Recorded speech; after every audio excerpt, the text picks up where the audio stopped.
Hey guys, welcome back to Electrical Car Repair Live. Thank you guys for watching and subscribing to the channel. Today will be super helpful video guys if you have a Kia Optima and you're trying to find the fuse guys for the oxygen sensors. Let's say guys you have problems with oxygen sensors. We'll explain which fuse controls them and how to test it and all that stuff. It's stand to the end. It's very important to test your fuses to know if they're good or bad, even if you're replacing them with new ones, and we'll explain why towards the end. These guys should work on Kia Optima guys, generation 2010 all the way to 2015. Some years may differ, but most of them will be that way. Also, let me tell you quick, if you have that Kia Optima guys, we'll have more than 200 free electrical and diagnostic videos on this channel you're watching right now. It's called Electrical Car Repair Live, and we'll be having more than 300 mechanical videos taking the whole engine apart, transmission apart on our YouTube channel, World Mechanics guys. Okay, World Mechanics right here, check it out. Very helpful information will be shared there, everything from start to finish, videos that will teach you how to practically rebuild your engine.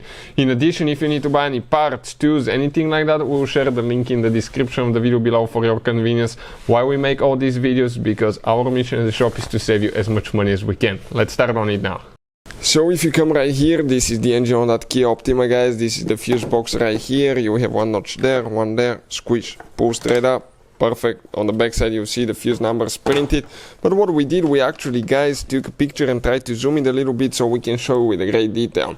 Now you guys have two oxygen sensors on the 2.4 engine or the 2.0 engine if you have guys. One is upstream oxygen sensor, okay, and it's all the way down there. And then you have one downstream. The upstream is before the catalytic converter, downstream is after the catalytic converter. They're both very important, okay, but the upstream is super important because it tells the engine computer how much fuel you have and air in the exhaust, so it can calculate that and adjust everything so you have a nice running car, very economical, and you don't pollute, okay, the atmosphere as well. So where is that fuse guys? Okay, if you look right here, okay, you're going to find fuse code sensor 1. Okay, so that's a 15 amp fuse, and I'm talking about that fourth fuse, okay, right here.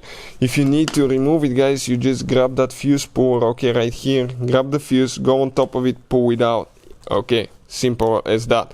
Now never assume it's a good fuse guys. Okay, if you cannot tell that it's bad, never assume it's good. Always guys test them, even if you're replacing them with new ones, simply due to the fact that some fuses are defective.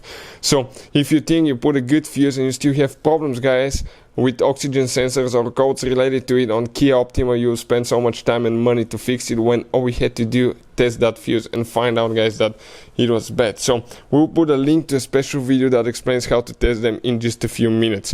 Now hopefully guys the video will be helpful to any of you trying to find this information. If you want to see how to replace oxygen sensors, we'll be making the video very shortly and it will be published on this channel. Thank you for watching and see you next time.